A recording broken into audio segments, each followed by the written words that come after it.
Hello students, आज हम आप लोगों के लिए लेकर के आए हैं सुपर फास्ट सीरीज का अगला लेक्चर, जिसमें हम तरंग प्रकाशिकी के बारे में बात करेंगे। पिछली क्लास में हम लोगों किरण प्रकाशिकी के बारे में पढ़ चुके हैं। ये क्लास केवल तरंग प्रकाशिकी के बारे में चलेगी। पहले भी हमने बताया था कि तरंग प्रकाशिकी और किरण प्रकाशिकी मिलाकर के यूपी बोर्ड में 13 नंबर में पूछे जाते हैं। तो ये 13 नंबर का जो सवाल पूछे जाते हैं थियरी और न्यूमेरिकल मिला करके, इन दोनों को हम लोग दो अलग अलग सेपरेट टॉपिक में कवर कर रहे हैं। एक किरण प्रकाशिकी है और दूसरा तरंग प्रकाशिकी है। इससे पहले हम लोगों ने देखा था प्रकाश सीधी रेखा में चलता है। वहां पर हम लोगों ने अपवर्तन पढ़ा, लेंस से अपवर्तन पढ़ा, प्रिज्म पढ़ा और वहां पर कुछ प्रकाशिक यंत्र के बारे में पढ़ा, मानवनेत्र पढ़ा, मानवनेत्र में दोष पढ़े और सूक्ष्मदर्शी के बारे में पढ़ा, सरल सूक्ष्मदर्शी, संयुक्त सूक्ष्मदर्शी, और बात की थी हम लोगों ने खगोलीय दूरदर्शी के बारे में। उनके कुछ सवाल भी लगाए थे। आज की क्लास में हम लोग तरंग प्रकाशिकी के बारे में बात करेंगे। यहां पर प्रकाश को हम एक तरंग के जैसा मानेंगे कि प्रकाश तरंग का गुण रखता है। कण है, तरंग है, ये बहुत लंबा डिबेट था। कभी इसके बारे में हिस्ट्री ऑफ लाइट के बारे में बाद में पढ़ेंगे, लेकिन हम लोग यहां सुपर फास्ट सीरीज का रिवीजन कर रहे हैं, तो इसमें चीजों को एक एक करके देखते हैं। आगे क्या क्या चीजें सिलेबस के पॉइंट ऑफ व्यू से इंपॉर्टेंट है, उन सब के बारे में बात करते हैं। तो स्टार्ट करते हैं आज का सेशन। और सबसे पहली हेडिंग हमारी है कि तरंगाग्र क्या होता है। तो हम लोगों को यह पता है कि हाइगेंस ने जो बात बताई थी कि प्रकाश तरंग है, उन्होंने एक काल्पनिक माध्यम माना था या एक माध्यम की परिकल्पना की थी जिसे ईथर कहा जाता है। उन्होंने कहा था यह माध्यम सर्वव्यापी होता है, अर्थात हर जगह उपस्थित होता है और इसके उपस्थित होने की वजह से ही प्रकाश निर्वात में भी चल सकता है। उन्होंने कहा निर्वात में भी ये माध्यम उपस्थित होता है, जिसके कारण प्रकाश निर्वात में चल सकता है। ठीक है, तो ये हाइगेंस की मानना, मतलब हाइगेंस की मान्यता थी। हाइगेंस ये मानते थे ऐसा कि प्रकाश तरंग है और प्रकाश में दोनों नेचर होते हैं। वो हम आगे बात करेंगे जब हम डुअल नेचर ऑफ लाइट पढ़ेंगे, द्रव्य की द्वैती प्रकृति और प्रकाश की द्वैती प्रकृति, जिसमें फोटॉन के बारे में पढ़ेंगे। तो तरंगाग्र क्या होता है, तो इन जनरल हम ये डेफिनेशन देते हैं कि अगर कोई प्रकाश स्रोत है और तरंगे उत्सर्जित कर रहा है, यहां पर किरणें नहीं, हम तरंगों के बारे में पढ़ रहे हैं। तो जब कोई प्रकाश स्रोत तरंगे उत्सर्जित करता है तो हम जानते हैं माध्यम के कण क्या होंगे, कंपन करने लगेंगे उस ऊर्जा को पा करके। ध्वनि होती क्या है, विक्षोभ होता था जैसे वहां, वैसे यहां पर है। अगर कोई प्रकाश स्रोत किरणों का उत्सर्जन करेगा, विकिरणों का उत्सर्जन करेगा, तो माध्यम के जो कण होते हैं, जो ईथर माध्यम माना था सर्वव्यापी माध्यम, वो माध्यम के कण कंपन करने लगते हैं। और माध्यम के कण कंपन करने की वजह से तरंगाग्र को परिभाषित करते हैं कि जब किसी माध्यम में तरंग चलती है तो माध्यम के कण कंपन करने लगते हैं। उन सभी कणों के बिंदुपथ या उन सभी कणों का बिंदुपथ, सतत बिंदुपथ, जो समान कला में कंपन कर रहे होते हैं, उनको हम तरंगाग्र कहते हैं। तो किसी माध्यम में समान कला में स्थिति में रहने वाले कणों को स्पर्श करने वाली, देखो यहां पर काल्पनिक सतह, ये क्या होती है, काल्पनिक सतह होती, इसी को तरंगाग्र कहा जाता है। इंग्लिश में हम इसे वेव फ्रंट कहते हैं। ठीक है, तो डेफिनेशन याद रखेंगे, किसी माध्यम में समान कला की स्थिति में रहने वाले कणों को स्पर्श करने वाला या वाली जो काल्पनिक सतह होती है उसे तरंगाग्र कहा जाता है। अब तरंगाग्र को इन जनरल हम तीन तरह से बांटते हैं। पहला होता है गोलीय तरंगाग्र, गोलीय तरंगाग्र, गोलीय तरंगाग्र, स्फेरिकल वेव फ्रंट होता है। गोलीय तरंगाग्र को कैसे परिभाषित करते हैं, तो अगर कोई बिंदु स्रोत है और उससे प्रकाश तरंगे निकल रही हैं, तो बिंदु स्रोत अगर हम बनाएं, यहां कहीं पर हम लोग बिंदु स्रोत मान लेते हैं, ये पॉइंट लाइट सोर्स है,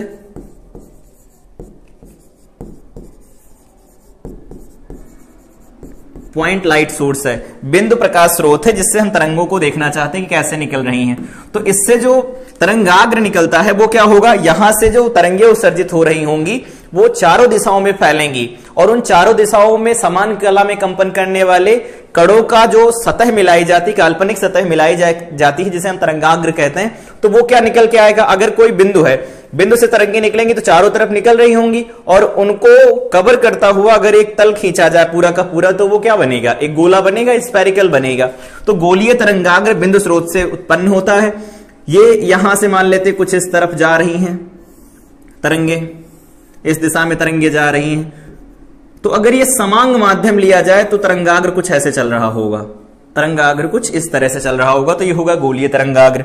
याद रखेंगे, समांग माध्यम में यहां लिखना चाहे तो लिख सकते हैं, समांग माध्यम में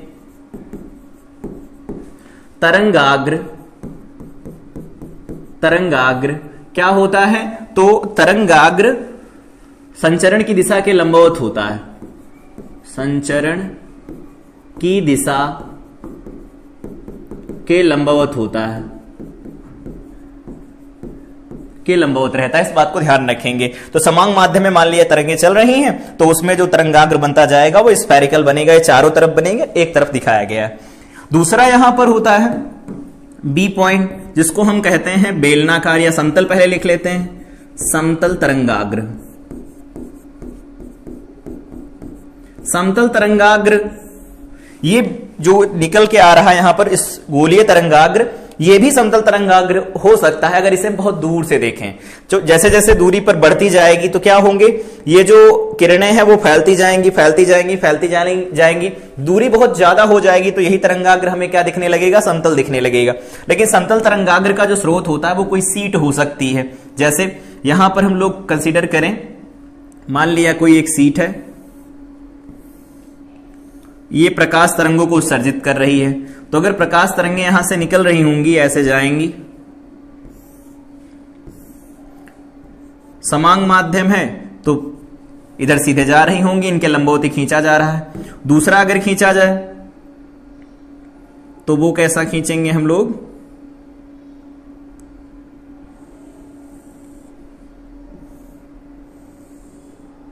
ऐसा खींचा जाएगा। फिर आगे दूसरा बनेगा, ये आगे तरंगे जा रही होंगी, ऐसा बनेगा। फिर अगर हम खींचे यहां पर,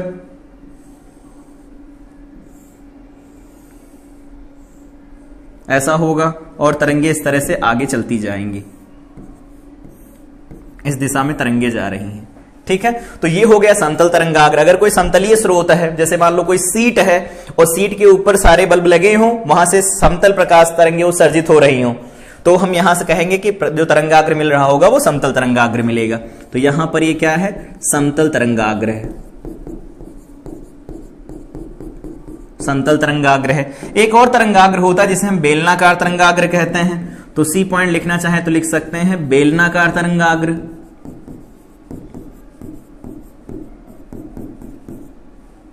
बेलनाकार तरंगाग्र, बेलनाकार तरंगाग्र कैसे उत्पन्न होता है, जैसे मान लेते हैं कि ये है कोई ट्यूबलाइट जो चारों तरफ प्रकाश उत्सर्जित कर सकती है। तो जब ये चारों तरफ प्रकाश उत्सर्जित करेगी तो यहां से जो तरंगे निकलेंगी, इधर तरंगे निकलेंगी, चारों तरफ तरंगे निकलेंगी।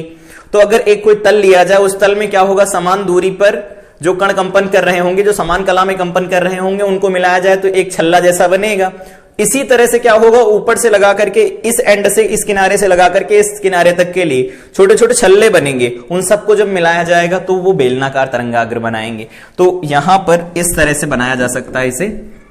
मान लेते हैं कि कोई ऐसा स्रोत है जो उत्सर्जित कर रहा है तरंगों को, तो इससे जो तरंगाग्र मिलता है वो कुछ इस तरह का मिलेगा हमें।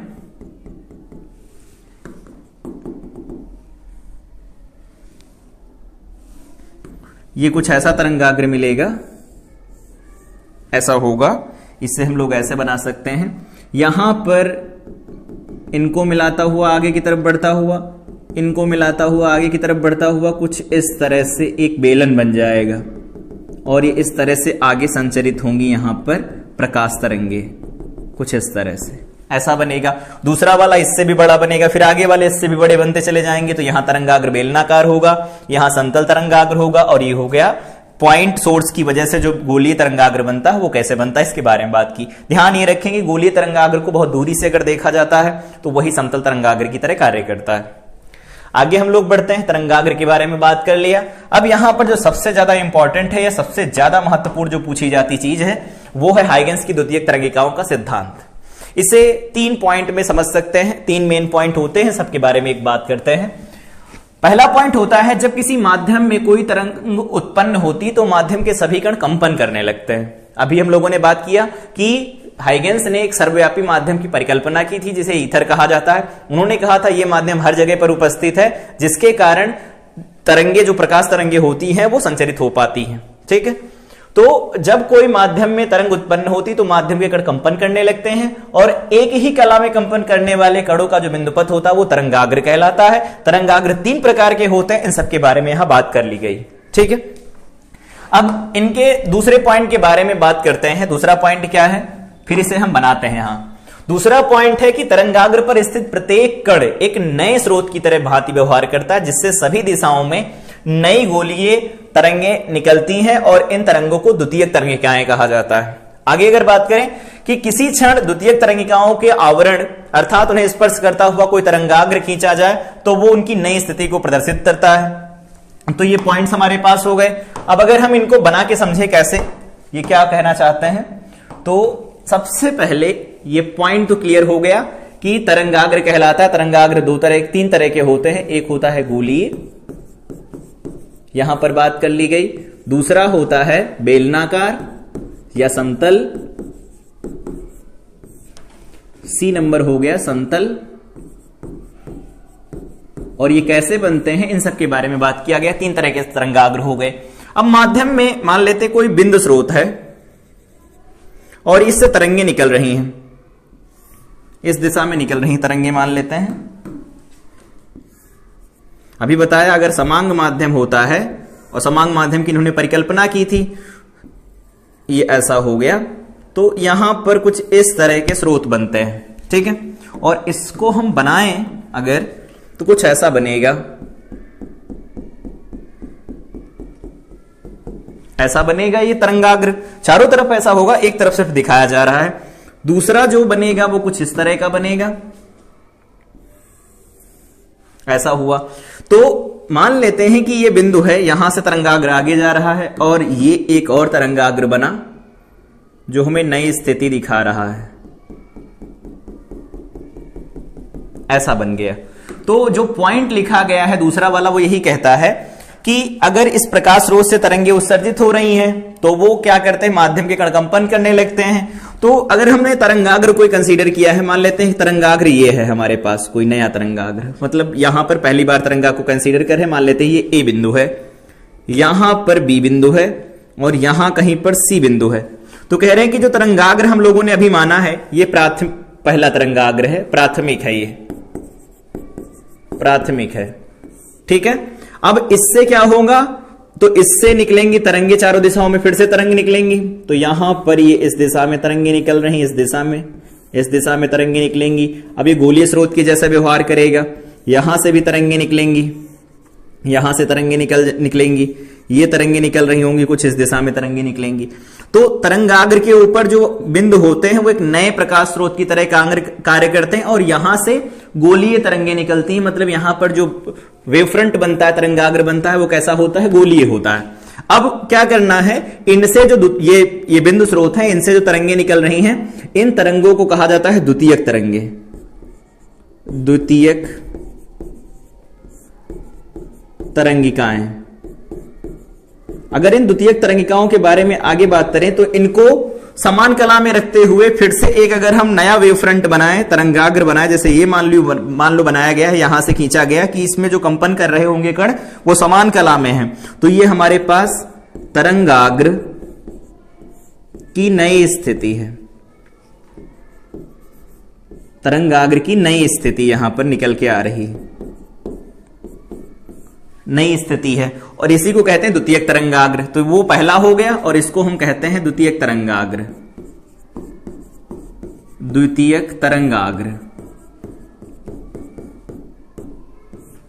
तरंगाग्र कहा जाता है इसे, ठीक है।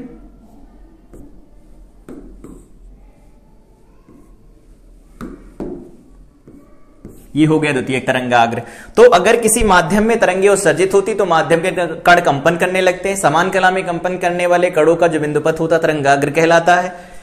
जो पहला तरंगाग्र मिलता है हमें, उस पर उपस्थित हर एक बिंदु एक नए प्रकाश स्रोत की तरह काम करता है, जहां से द्वितीयक तरंगिकाएं उत्सर्जित होती हैं। और द्वितीयक तरंगिकाएं जिस चाल से पहले तरंगे आ रही थी उसी चाल से आगे समांग माध्यम में ट्रेवल करती चलती हैं। और जो तरंगाग्र खींचा जाता है इसके लंबवत इन तरंगों का संचरण होता है। पहली बात, अगर मान लो इस केस में बात किया जाए कि हम प्लेन वेव फ्रंट के बारे में बात कर रहे हैं, तो समतल तरंगाग्र मान लेते हैं, पहली स्थिति ऐसी दिखाई गई, यहां पर ये उनकी स्थिति है, इन पे कण हम कंसीडर कर लेते हैं, मान लेते हैं 2-3 कण हैं यहां। पहला कण यहां कहीं पर है, इसको हम ए नाम दे देते हैं, यहां पर बी है, ये यहां कहीं पर सी है, इसको हम डी नाम दे देते हैं। 3 कण अलग अलग, 4 कण है अलग अलग हम लोगों ने माने। तो इनमें क्या होगा, यहां से तरंगाग्र जा रहा है उधर की तरफ, प्राथमिक तरंगाग्र को हम ऐसे कंसीडर करते हैं। तो अब अगर यहां से देखा जाए तो अब तरंगे कैसे निकलेंगी, तो वो गोलीय तरंगे निकलेंगी। मतलब यहां से जो तरंगाग्र अब होगा वो आगे फिर बढ़ेगा, लेकिन वो चारों दिशाओं में बढ़ेगा, गोलीय तरंगाग्र बनेगा। तो गोलीय तरंगाग्र बनेगा तो अगर हम इसे ऐसा कंसीडर करें कुछ इस तरह से कि यहां आगे जो बढ़ा ये यहां कहीं पर मान लेते हैं चला गया, आगे नई स्थिति इसकी, तो यहां से जो तरंगे उत्सर्जित होंगी कुछ इस तरह से होंगी, और इसको हम डॉटेड करके बनाए तो ऐसा बना सकते हैं कुछ इस तरह से, ऐसा बना सकते हैं, कुछ इस तरह से बना सकते हैं। तो समतल तरंगाग्र कुछ इस तरह से आगे बढ़ेगा। ठीक है, तो प्राथमिक स्थिति ये थी, अब ये नई स्थिति है। तो यहां से ए पहुंच जाएगा यहां कहीं पर, इसको हम लोग इस तरह से बनाते हैं कि ए पहुंच गया यहां पर जिसे हम कहेंगे ए डैश, बी पहुंच जाएगा यहां पर जिसे कहेंगे बी डैश, सी पहुंच जाएगा यहां सी डैश बनेगा, और ये डी पहुंच जाएगा डी डैश बनेगा। तो समतल तरंगाग्र इस तरह से आगे बढ़ेगा, गोलीय तरंगाग्र इस तरह से आगे बढ़ेगा। तो ये पहला पॉइंट क्लियर हो गया। दूसरे पॉइंट के बारे में भी यही बात की गई थी कि द्वितीयक तरंगिकाएं निकलती हैं, ये भी हम लोगों ने कंसीडर किया। और किसी क्षण द्वितीयक तरंगिकाओं को स्पर्श करता हुआ एक अगर नया पृष्ठ खींचा जाए, यहां पर हम लोगों ने पृष्ठ खींचा, देखो इसको स्पर्श करता हुआ एक नया पृष्ठ खींचा तो तरंगाग्र की हमें नई स्थिति मिल गई। ठीक है, तो ये 3 पॉइंट होते हैं जो द्वितीयक तरंगिकाओं के सिद्धांत में लागू होते हैं। उनको कैसे समझना था हमने एक्सप्लेन किया। यहां पर हम लोगों ने सबसे पहले बात की तरंगाग्र के बारे में। अगर तरंगाग्र हमें स्पष्ट है, समझ में आता है कि क्या होता है, तो द्वितीयक तरंगिकाओं के सिद्धांत को बहुत आसानी से समझा जा सकता है। अब आगे हम बात करते हैं कि हाइगेंस की द्वितीयक तरंगिकाओं के सिद्धांत के आधार पर परावर्तन और अपवर्तन के नियमों की व्याख्या कैसे की जाती है। बोर्ड में सबसे फेवरेट क्वेश्चन रहता है और इसके नंबर भी फिक्स होते हैं। अगर आता है तो कोई दिक्कत नहीं, हम चीजों को बहुत आसानी से डील कर सकते हैं। तो ये बोर्ड का इंपॉर्टेंट टॉपिक भी है। ठीक है, तो इसे करना हमें आना चाहिए। अगर सबसे पहले देखा जाए कि हाइगेंस की द्वितीयक तरंगिकाओं के सिद्धांत के आधार पर परावर्तन की अगर हम व्याख्या करना चाहते हैं तो यहां पर हम एक सतह मानते हैं। परावर्तन हो रहा तो परावर्तक सतह तो हमें चाहिए ही होगी। तो एक परावर्तक सतह मान ली जाती है, कोई परावर्तक सतह है। फिगर देखते जाएंगे एक एक करके। तो यह है परावर्तक सतह, परावर्तक सतह जिसका नाम हम लिख देते हैं जेड जेड डैश। क्या नाम है इसका? जेड, और इधर है ये जेड डैश। अब यहां पर हम लोग कंसीडर करेंगे, मानेंगे कि एक समतल तरंगाग्र ए बी इस पर तिरछा आपतित होता है। चाहे तो इसे हम पेंट कर लेते हैं इधर की साइड, ये पॉलिश की गई ताकि परावर्तन हो। यहां पर ऐसा है, मान लिया कि एक समतल तरंगाग्र ए बी इस पर तिरछा आपतित होता है, ऐसा आ रहा है समतल तरंगाग्र ए बी। तो ये ए लाइन है, यहां पर दूसरी लाइन बनाई जाए तो कुछ ऐसी बनेगी। यहां तक देखो तो बराबर बराबर दूरी तय करके आए हैं दोनों लोग, इन दोनों ने बराबर बराबर दूरी तय की है, ऐसा बराबर बराबर दूरी तय की है। इसको नाम दे दिया जाए P, इसे नाम दे देते हैं Q। ये जहां टकराया है वो है A और इस पॉइंट को नाम दे देते हैं B। अब तक का फिगर ये समझ में आया होगा इस फिगर में कि यहां से समतल तरंगाग्र ए बी अगर तिरछा आपतित होगा तो इधर वाला जो बिंदु ए सतह से पहले टकरा जाएगा, और जैसे ही सतह से पहले टकराएगा इसका परावर्तन होगा। उस समय में बी क्या पहुंचेगा? सतह पर पहुंचेगा।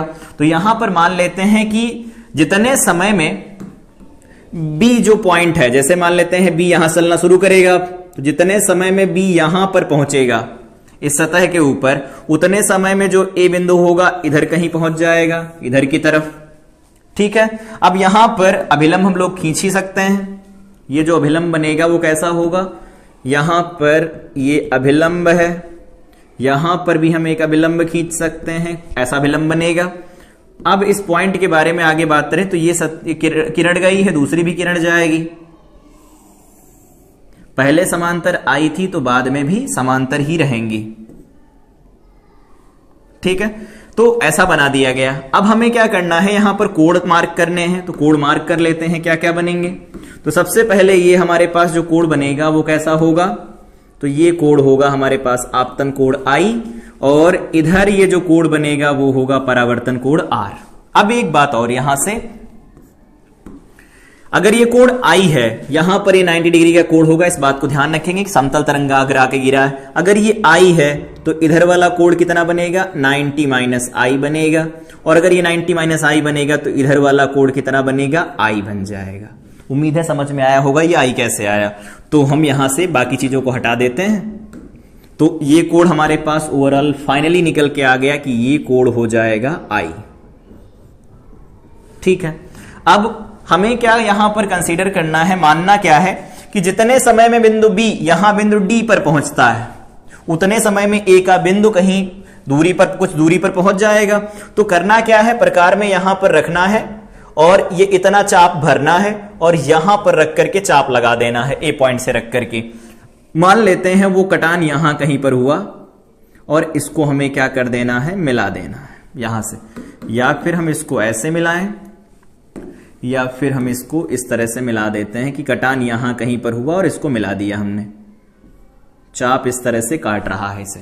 इस पॉइंट को नाम दे देते हैं ई। ठीक है, अब इसको अगर हम सॉल्व करें आगे की तरफ बढ़ा करके, तो यहां पर हम कोण आर को रिलेट करना चाहते हैं। तो ये वाला जो आर है, तो इधर वाला जो कोण बन रहा होगा, ये इधर वाला जो कोण बनेगा यहां से लगा करके यहां तक का, ये आर बनेगा। ठीक है, अब अगर इनके फिगर को बाहर निकाला जाए तो क्या बनेगा, फिगर को बाहर निकाल लेते हैं। ऐसा हुआ, ये पॉइंट बी है, ये पॉइंट ए है, ये पॉइंट डी है, यहां 90 का कोण पहले से बना हुआ है, इस कोण को आई लिखा गया है। ठीक है, दूसरे वाले को ए ई डी को कंसीडर किया जाए, ये हमारे पास त्रिभुज है ई, यहां पर है डी, यहां पर है ए, और इस कोण को क्या नाम दिया गया है, आर नाम दिया गया है। यहां पर भी ये 90 का कोण बन रहा है। अब यहां पर हम लोगों ने एक बात मानी थी कि बिंदु बी जितने समय में डी पर पहुंचता है, ठीक उतने ही समय में ए पॉइंट ई पर पहुंच जाता, क्योंकि चाप तो वही लगा, बराबर दूरी होगी। तो बी जो होगा बी डी, वो किसके बराबर है, ए ई के बराबर है। ये तो रचना से हम लोग बात कर ही चुके हैं। ठीक है, ये कोण 90 डिग्री है।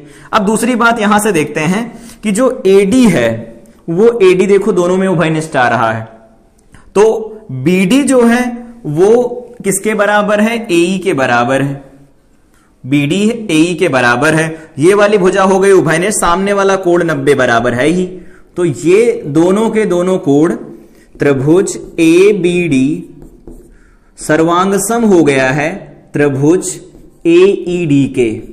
ठीक है, अगर सर्वांग सम हो गया है तो हम क्या कह सकते हैं, सर्वांग सम त्रिभुजों के संगत कोण बराबर होते हैं। तो सर्वांग सम त्रिभुजों के संगत कोण अगर बराबर है तो यहां से क्या लिखा जा सकता है, एंगल बी ए डी बराबर हो जाएगा एंगल, इधर क्या लिख सकते हैं, तो इधर लिखा जा सकता है ई डी ए के। ये क्या है, ये है एंगल आई, और ये किसके बराबर है, एंगल आर के बराबर।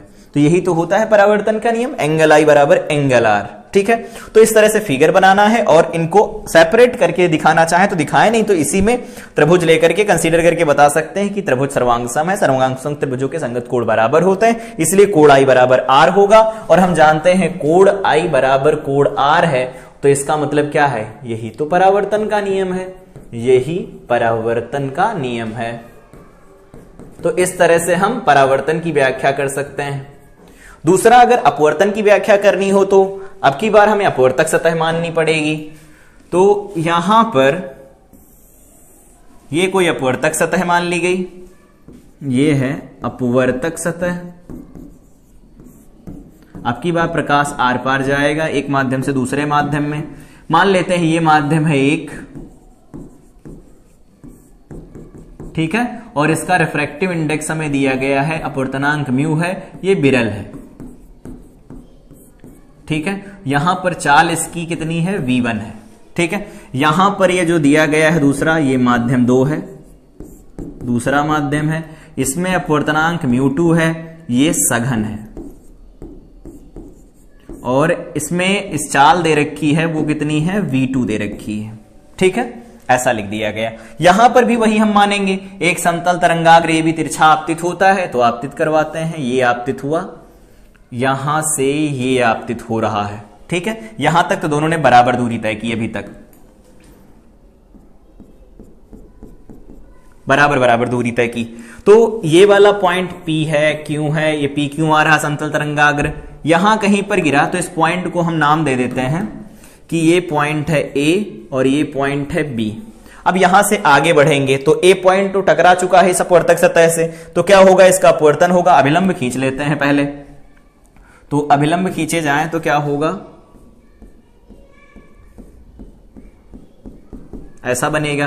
तो अभिलंब इस तरह से बनेगा। जा रहे हैं हम सघन माध्यम में, तो सघन माध्यम में जा रहे हैं तो अभिलंब की ओर झुकेगी प्रकाश की किरण, कुछ इस तरह से जाएगी आगे की तरफ, तो ये आगे की तरफ जा रही है। अब एक बात, ये जितने समय में बी पहुंचेगा सामने वाली अपवर्तक सतह पर, दोबारा से जितनी समय में ये बी पहुंचेगा इस सतह के ऊपर, मान लेते हैं यहां से यहां जाने में टी समय लगा, मान लेते हैं ये बिंदु है डी, तो बी से डी तक जाने में लगा समय, डी तक जाने में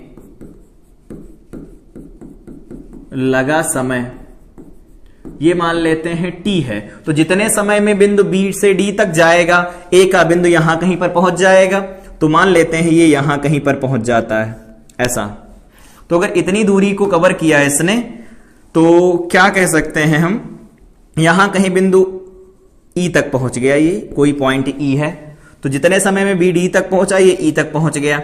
अब यहां पर हम अभिलंब खींचें, ठीक है, तो ये भी मुड़ेंगे इधर की तरफ और ये आगे की तरफ प्रकाश की किरण आगे चली जाएगी। अभी भी ये देखो समतल ही है, ठीक है, समतल है, आगे की तरफ जा रहे हैं। हमें यहां पर कोण के बारे में बात करनी है, तो ये कोण तो हमारे पास हो गया आई, तो ये कोण कितना हो जाएगा, आर हो जाएगा, ठीक है।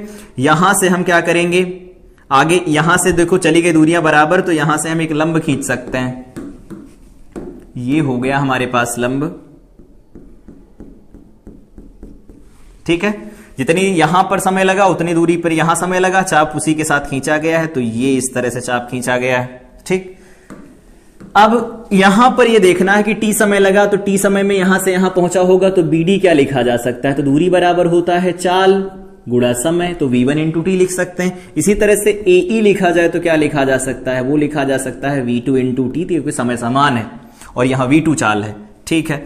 तो अगर ये I है तो ये 90 माइनस आई बनेगा, तो यहां से देख लेते हैं ये I निकल के आ रहा है, बहुत आसान है। ये R है तो ये बनेगा 90 माइनस आर, ये 90 है तो इसे क्या लिख सकते हैं, R लिख सकते हैं। अगर ऐसे समझ में नहीं आता तो ऐसे समझ लेते हैं, ये R है, ये 90 माइनस आर, तो ये R बन जाएगा, ठीक है। अब हम यहां से साइन I और साइन R निकालना चाहते हैं, तो साइन I बराबर क्या लिखेंगे, साइन I क्या निकल के आएगा, ये निकल के आएगा लंब, तो सामने लंब होगा BD और डिवाइडेड बाय में आधार साइन, तो लंब बटे कर्ण बनेगा, तो लंब बटे कर्ण क्या है, AD है।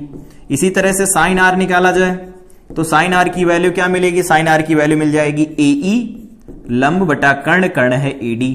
अगर इनको भाग दे दिया जाए तो क्या आएगा, यहां से साइन I डिवाइडेड बाय में साइन R, अगर इनको भाग देंगे AD से AD कट जाएगा, देखो यहां निकल के आएगा BD बटा AE।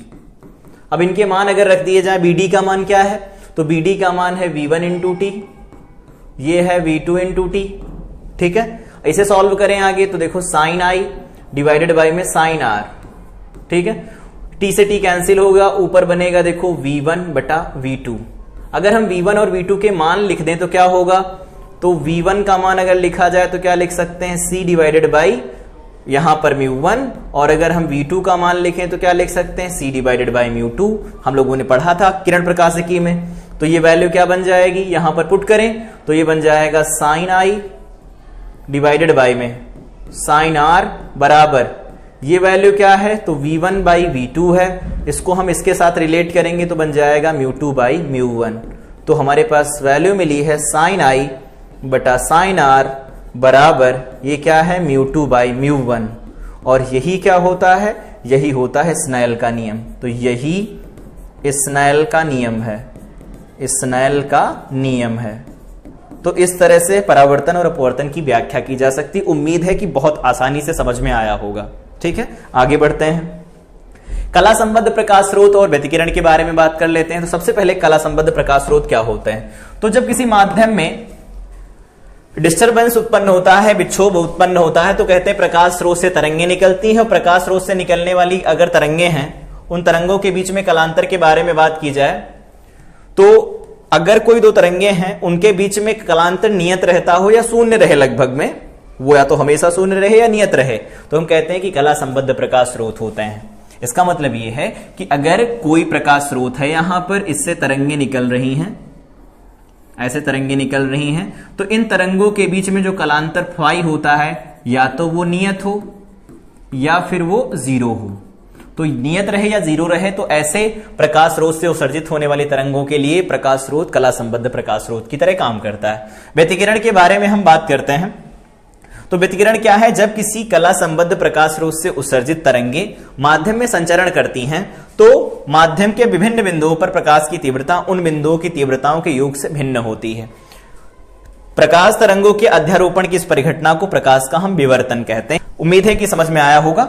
इसे अगर हम इसको समझना चाहते हैं कि कैसे समझ सकते हैं तो ये ऐसे लिखा जा सकता है कि ये प्रकाश के व्यतिकरण को समझने के लिए कि यहां से मान लेते हैं कोई प्रकाश स्रोत है, ये कोई सोर्स है, कोई स्रोत है, यहां से तरंगे उत्सर्जित हो रही हैं, इस दिशा में मान लेते हैं जा रही हैं। तरंगे कैसे चलती हैं तो हम जानते हैं, यहां पर इस तरह से तरंगे चल रही होंगी, ऐसे इस तरह से तरंगे आगे चल रही होंगी, हाइगेंस के हिसाब से ऐसे तरंगे चल रही होंगी, उनके लंबवत चल रहा होगा, उनकी दिशा होगी चलने की।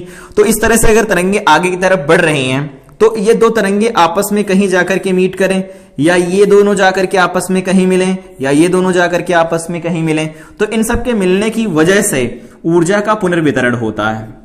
ऊर्जा का पुनर्वितरण होता है और ऊर्जा के पुनर्वितरण की इसी परिघटना को हम व्यतिकरण कहते हैं। ये होता है व्यतिकरण। ठीक है, इसको समझना चाहे तो आगे हम लोग अभी यंग का डबल स्लिट एक्सपेरिमेंट पढ़ेंगे, यंग का द्विक रेखा छिद्र प्रयोग पढ़ेंगे, वहां पर इसके बारे में डिटेल बात करेंगे। अभी यहां परिभाषा है, परिभाषा ध्यान रखेंगे इसमें। और जो पॉइंट याद रखना है कि विवर्तन जो होता है दो तरह का होता है, ए और बी। पहला होता है संपोषी, संपोषी, और दूसरा होता है विनाशी। संपोषी व्यतिकरण का क्या मतलब है? जैसे दो तरंगे मिल रही हैं, उनकी वजह से अगर परिणामी तीव्रता अधिकतम मिले, परिणामी तीव्रता अधिकतम प्राप्त हो हमें, तो कहेंगे संपोषी व्यतिकरण हो रहा है। और परिणामी तीव्रता न्यूनतम मिले, परिणामी तीव्रता न्यूनतम मिले अगर, तो हम कहेंगे कि वहां पर विनाशी व्यतिकरण प्राप्त हो रहा होगा। शर्तें क्या होती हैं अभी हम लोग डिटेल में बात करेंगे। परिभाषा थी व्यतिकरण क्या होता है, तो जब किसी माध्यम में तरंगे संचरित होती हैं तो तरंगों के अध्यारोपण से माध्यम में ऊर्जा का पुनर्वितरण होता है। इस पुनर्वितरण की परिघटना को हम प्रकाश का व्यतिकरण कहते हैं। ठीक है, प्रकाश के व्यतिकरण दो तरह का होता है, एक संपोषी होता है, दूसरा विनाशी होता है। अगर दो तरंगे मिलती हैं और उनकी वजह से जो तीव्रता बनती है वो अगर अधिकतम हो तो हम कहेंगे संपोषी व्यतिकरण है। अगर दो तरंगे मिलती हैं और एक दूसरे को की तीव्रताओं को कम करने की कोशिश करती, मतलब जो परिणामी तीव्रता अगर वो घट जाती तो कहते हैं कि सबसे कम अगर हो जाती तो कहते हैं वहां विनाशी व्यतिकरण हो रहा होगा। ठीक है, आगे व्यतिकरण में परिणामी तरंग का आयाम और उसकी तीव्रता लिख लेते हैं। तो दो समीकरण यहां पर हम मान लेते हैं। पहली समीकरण दे रखी है कि कुछ ऐसा है, यहां से एक सिंगल स्लिट बनी हुई है और यहां पर दो स्लिट बनी हुई हैं, ऐसा है। यहां से तरंगे निकल रही हैं, आगे की तरफ बढ़ रही हैं, ऐसे ऐसे बढ़ रही हैं तरंगे यहां से निकल के आगे की तरफ। यहां पर एक स्क्रीन रखी गई है और उस पर जाके मिल रही हैं, एक तो ऐसे जाकर के मिल रही हैं ऐसे, और कुछ तरंगे मान लेते हैं यहां कहीं पर जाकर के मिल रही हैं इस तरह से। ठीक है, यहां पी पर मिल रही हैं। अगर इन दोनों तरंगों के बारे में बात की जाए, मान लेते हैं यहां y1 बराबर a1 साइन ओमेगा टी है और यहां पर y2 दे रखा है, ये है a2 sine omega t plus phi है। फाई क्या है? इनके बीच का कलांतर है। ये नियत है, समय के साथ परिवर्तित नहीं हो रहा है, फिक्स है। तो नियत है तो यहां पर जो स्रोत होगा, ये स्रोत कैसा काम कर रहा होगा फिर? तो स्रोत को हम कहेंगे कला संबद्ध प्रकाश स्रोत होगा, कला संबद्ध प्रकाश स्रोत होगा। अभी परिभाषा देखी थी कि जिनसे उत्सर्जित होने वाली तरंगों के बीच में करांतर या तो नियत रहे या तो जीरो हो, तो हम कहेंगे वो कला संबद्ध प्रकाश स्रोत है। तो अगर दोनों के समीकरणें हमें दे रखी, दोनों तरंगों की समीकरणें अगर हमें पता है तो हम क्या कर सकते हैं, परिणामी तरंग का आयाम निकाल सकते हैं। और परिणामी तरंग का आयाम अगर हम निकालना चाहते हैं तो उसके लिए यहां पर हम डेरिवेशन नहीं करेंगे, डायरेक्ट यहां से लिखते हैं परिणामी तरंग का आयाम, परिणामी तरंग का आयाम। तो परिणामी तरंग का आयाम लिखा जाता है, उसे इन जनरल हम कैपिटल R से लिखते हैं, और वो होता है √A1 square plus A2 square plus 2A1 A2 into cos phi. इस तरह से लिखा जाता है परिणामी तरंग का आयाम। और हम लोगों को ये तो पता है कि जो तीव्रता होती है I, तीव्रता यहां पर देखना चाहे तो देख सकते हैं, तीव्रता जो होती है वो समानुपाती होती है आयाम के स्क्वायर के, आयाम के स्क्वायर के समानुपाती होती है। तो अगर तीव्रता आयाम के स्क्वायर के समानुपाती होती है तो हम यहां से तीव्रता का भी फार्मूला बना सकते हैं। तीव्रता जो होगी, परिणामी तीव्रता है ये, परिणामी तीव्रता उसको हम लिखते हैं कैपिटल I से, वो लिखी जाती है I1 plus I2 plus 2, root के अंदर लिखा जाता है I1 इंटू I2, बाहर लिखा जाता है cos फाई। ये बनती है परिणामी तीव्रता।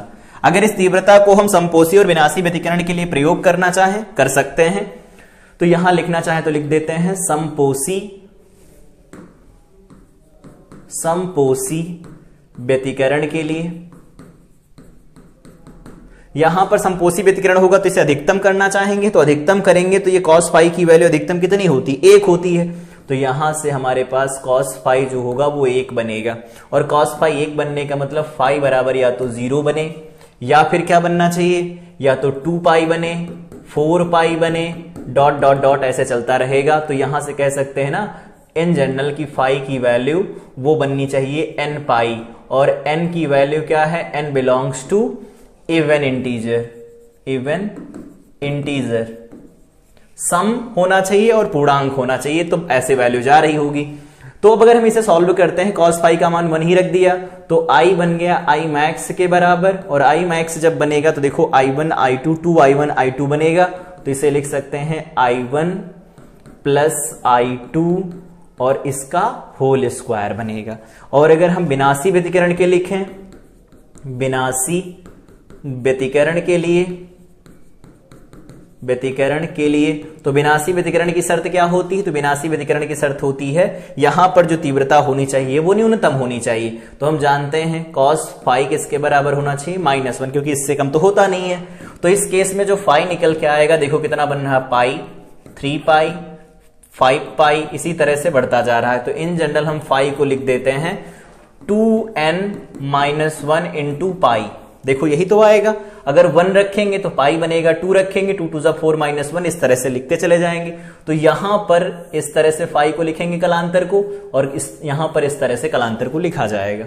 ठीक है, तो विनाशी व्यतिकरण के लिए cos फाई की वैल्यू ऐसे लिखी गई। तो यहां पर जो I मिलेगा वो I मिनिमम मिलेगा, न्यूनतम, तो I न्यूनतम मिल जाएगा। तो इसे हम लिखते हैं I1 डिफरेंस I2 का होल स्क्वायर, जो ज्यादा होगा उसमें से घटा लेंगे, सिंपल है। इनका भी अनुपात हमें याद रखना चाहिए कि I max divided by I minimum का जो अनुपात निकल के आता है वो निकल के आता है I1 प्लस रूट में I2, और डिवाइडेड बाय में बन जाएगा यहां पर I1 माइनस रूट I2 और इसका होल स्क्वायर बनेगा।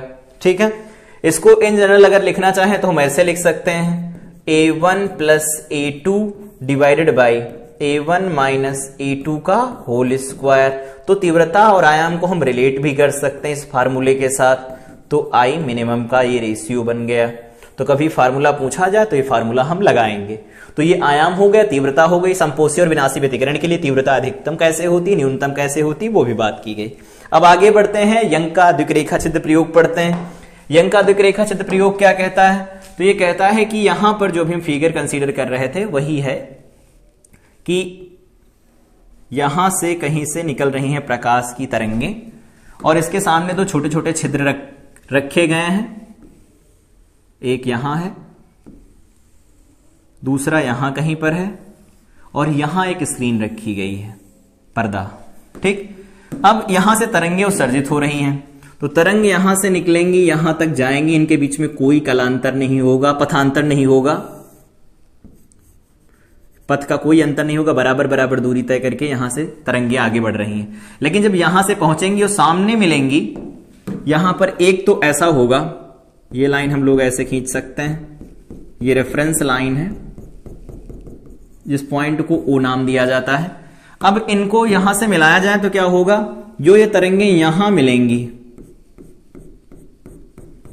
यहां पर जो तरंगे मिलती हैं उनके बीच में कोई यहां पर पथ का अंतर नहीं, बराबर बराबर दूरी तय करके पहुंचती हैं। लेकिन कुछ तरंगे जो यहां पर जा रही हैं, मान लेते हैं इसी किसी बिंदु पर मिल रही हैं, तो अगर इस बिंदु पर ये मिलेंगी तो यहां पर पॉइंट P लिख दिया गया। मान लेते हैं ये y दूरी पर है, ये O से, और ये जो पर्दा रखा गया है वो D दूरी पर है, और यहां जो छिद्र रखे गए हैं इनको नाम दिया जाता है S1 S2, और S1 S2 के बीच की दूरी को हम स्मॉल d से लिखते हैं। चाहे तो इसे हम यहां पर इस तरह से शो कर सकते हैं, स्मॉल d है ये, ठीक। इनमें जो ये पॉइंट होता है इसे हम S नाम दे देते हैं, तो ये S है और यहां पर ये D लिखा गया है। चाहे तो यहां पर अगर कोई प्रकाश स्रोत हम मानना चाहें S मानेंगे तो यहां से ऐसे वेव फ्रंट निकल रहे होंगे, कुछ इस तरह के वेव फ्रंट निकल रहे होंगे, आगे की तरफ बढ़ रहे होंगे। तो इस तरह से तरंगाग्र निकलेंगे और आगे की तरफ चलेंगे, यहां से बढ़ेंगे, फिर ये आगे की तरफ जाएंगे। अब हमें यह बताना है कि इससे जो उत्सर्जित होने वाली तरंगे हैं वो P पर मिलेंगी तो कब यहां पर परिणामी तीव्रता अधिकतम होगी, मतलब दीप्त फ्रिंजें बनेंगी, कब अदीप्त फ्रिंजें बनेंगी। तो दीप्त अदीप्त फ्रिंजों के बारे में बात करनी है। तो यहां पर हम लोगों को यह आइडिया है कि ये जो दूरी है यहां से, अगर इस पॉइंट से हम इसे मिला दें, पॉइंट से अगर हम इसे मिला देते हैं तो, और यहां पर जो पथ का अंतर है यहां से तो बराबर बराबर है। अगर यहां से एक सामने से लंब खींचा जाए इसके ऊपर, सामने से अगर हम लंब खींचेंगे तो लंब कैसा होगा, कुछ इस तरह से लंब आएगा ये। तो अगर ये लंब हम लोगों ने खींचा है, इसको नाम दे देते हैं S1 S2 इंटू, इसे P हो ही गया, इसे हम कैपिटल M नाम दे देते हैं। तो जो S2 इंटू M है वो क्या है, तो S2 इंटू M ये अलग दूरी है, जो S2 से निकलने वाली जो तरंग P पर पहुंच रही है उसने अलग इतनी ज्यादा दूरी तय की है, बाकी आगे की दूरियां समान है। तो इस कोण को अगर हम थीटा मान लेते हैं तो यहां से देखो ज्योमेट्री के हिसाब से इस कोण को भी थीटा लिखा जाएगा। कैसे देख लेते हैं। तो अगर ये थीटा लिखा गया है, यहां पर कितना है, तो ये 90 है, तो ये 90 माइनस थीटा होगा। अगर ये 90 माइनस थीटा लिखा जाएगा तो सामने यहां जो कोण बनेगा वो थीटा, अगर ये थीटा तो ऊपर वाला थीटा बनेगा, ऐसा बन गया। तो यहां से थीटा तो ऐसा थीटा बना। हम ये निकालना चाहते कि ये पथांतर कितने का होगा, जो पथ का ये अंतर है उत्पन्न हुआ है वो कितने का होगा।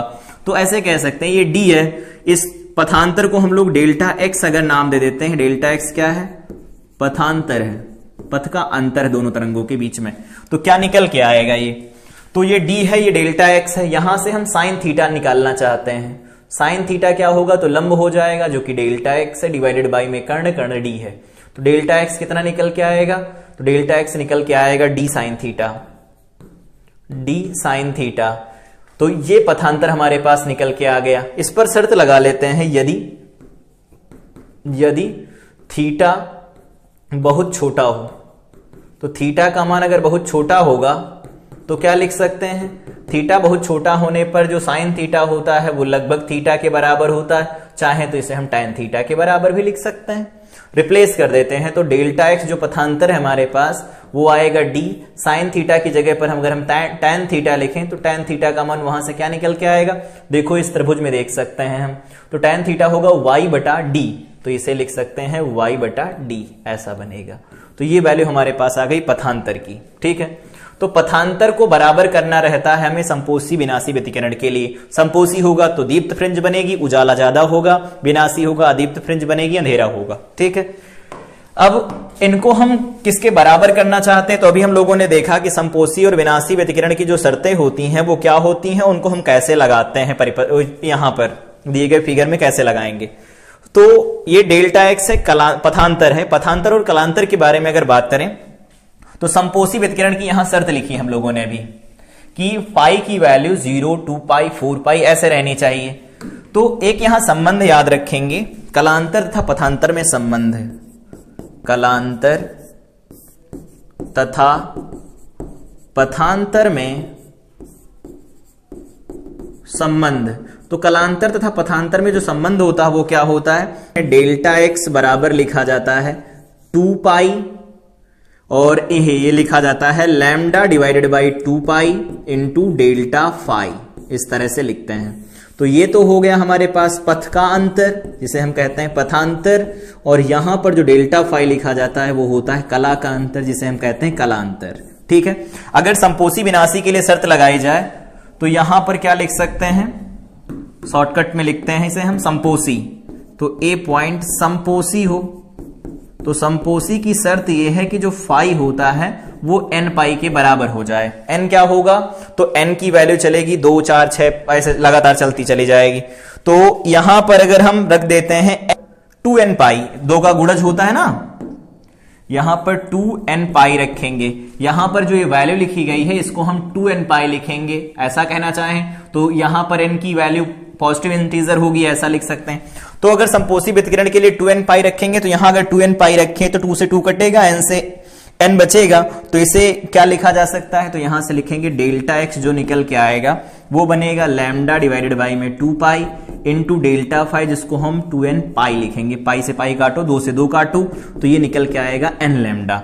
और डेल्टा एक्स हमारे पास पहले निकल के आया है d into y divided by capital D बराबर में n लैम्डा आएगा। इंप्लाइज दैट यहां से y जो निकल के आएगा वो क्या होगा, तो y की वैल्यू यहां से निकाल लेंगे तो n capital D into lambda divided by में स्मॉल d निकल के आता है।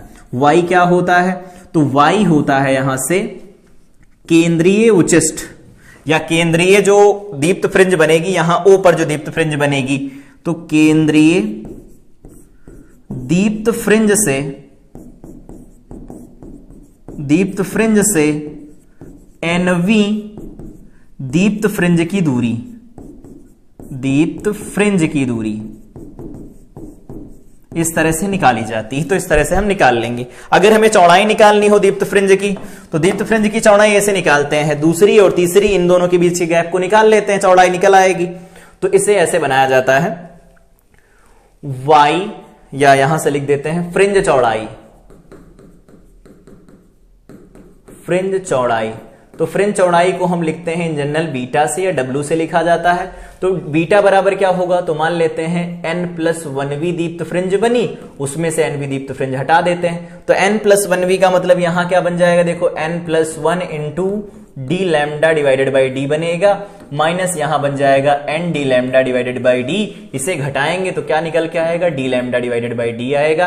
ये हो जाएगा W, या फिर हम बीटा लिखते हैं तो बीटा से लिख देंगे, ये हो जाएगी फ्रिंज चौड़ाई।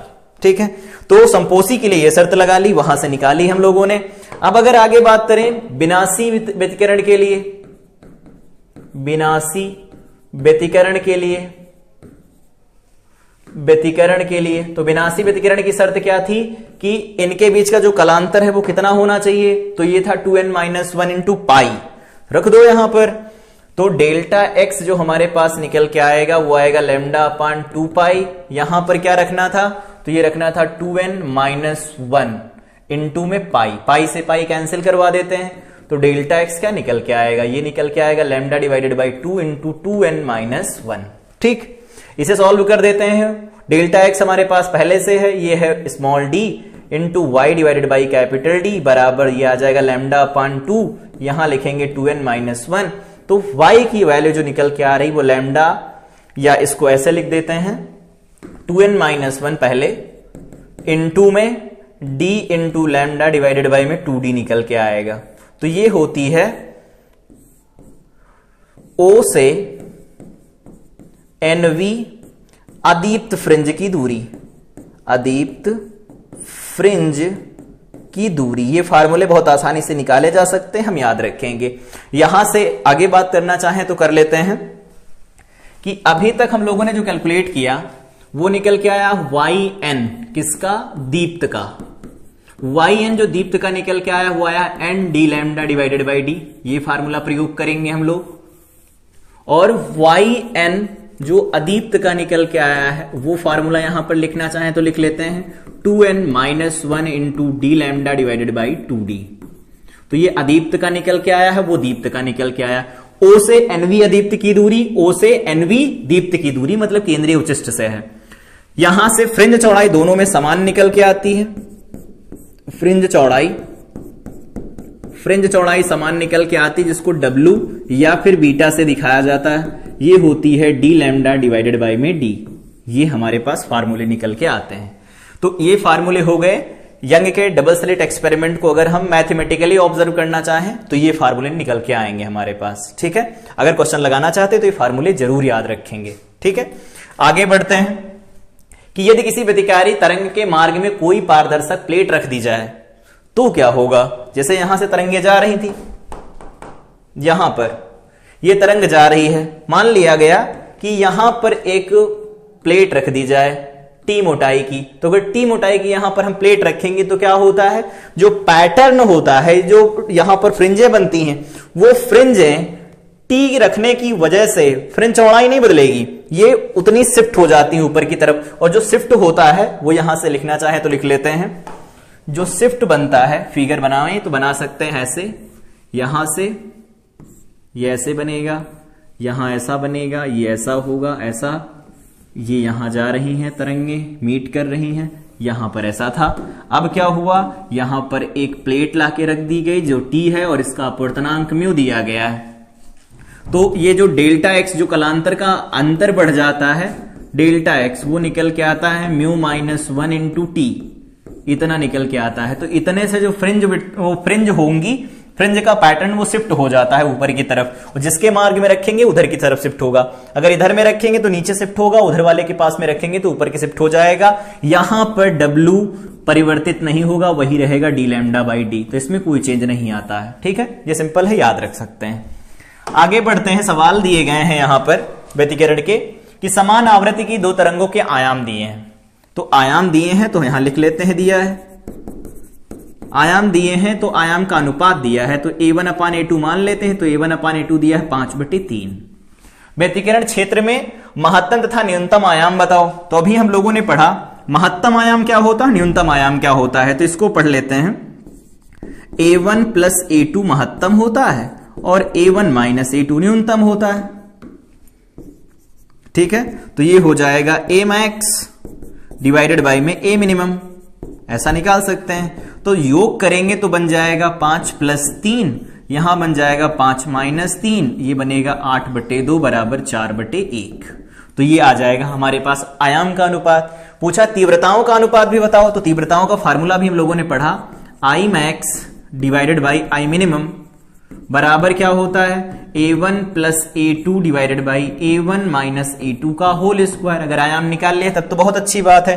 इसमें अगर यहां पर वैल्यू रख दें तो देखो A1 + A2 A1 - A2 दिए गए हैं, तो ये है 4/1 का होल स्क्वायर बराबर क्या निकल के आएगा, 16/1। तो 16:1 बन जाएगा। तो ये भी आंसर हमारे पास वैल्यू मिलेगी। ठीक है, अगला सवाल दे रखा है जो कि यंग के डबल स्लिट एक्सपेरिमेंट का है। ये क्या कह रहा है सवाल कि यंग के द्विक-झिर्री प्रयोग में स्लिटों के बीच की दूरी दे रखी है। तो स्लिटों के बीच की दूरी को स्मॉल d से लिखते हैं, तो 0.4 है, इंटू 10⁻³ करके मीटर में बदल लें, या इसको 4 × 10⁻⁻4 करके मीटर में बदल लेते हैं। ठीक है, तरंग दैर्घ्य दे रखी है 6000 एंगस्ट्रॉम। तो लैम्डा दिया है 6000 एंगस्ट्रॉम को, मतलब 10⁻10। इसे सही करें तो 6 × 10⁻⁻ का कितना लिखा जा सकता है, 3 कम कर लेते हैं, 7 मीटर। 2 मीटर दूरी पर रखे पर्दे, तो d की वैल्यू जो दे रखी है वो 2 मीटर दे रखी है। कहा है कि केंद्रीय फ्रिंज से 5वीं अदीप्त की दूरी बताओ। तो y बताना है 5 नंबर, किसका बताना है, अदीप्त का बताना है। ये हमारे पास सवाल है। फ्रिंज विड्थ बाद में देखेंगे। तो फार्मूला कौन सा लगेगा, वो फार्मूला हम यहां पर लगाना चाहें तो लगा सकते हैं। फार्मूला भी देखा, y जो NV बनती है अदीप्त, वो कहां पर बनती है, तो वो बनती है 2n - 1 into d lambda by 2d पर बनती है। 5वीं बनानी है तो 5 रख देते हैं यहां पर। तो 5 रखेंगे, 5 दूनी 10 - 1 9 बनेगा, इंटू d कितना दिया, 2 मीटर दिया। लैम्डा दिया गया है 6 × 10⁻⁻7 और डिवाइडेड बाई में 2 इंटू d कितना दे रखा है, 4 × 10⁻⁻4 दिया है। इसे सॉल्व कर लेते हैं तो ये वैल्यू क्या बन जाएगी, देखो 2 है, इसे कर देते हैं 3, यहां इसे 2 से काट देते हैं, 2 बन जाएगा। यहां बनेगा 9 चौक 36, नहीं 9 त्रिक 27, तो ये बन जाएगा 27/2 और गुड़े में बन जाएगा 10 की घात, तो ऊपर जाएगा बनेगा -3। 27/2 का क्या मतलब है, अगर ये 28 होता तो 14 बन जाता पूरा पूरा। तो यहां से काटेंगे, 2 1 कम 2, 2 3 6, यहां पर 5, 13.5 mm निकल के आएगी। ठीक है, ये ऐसा हुआ।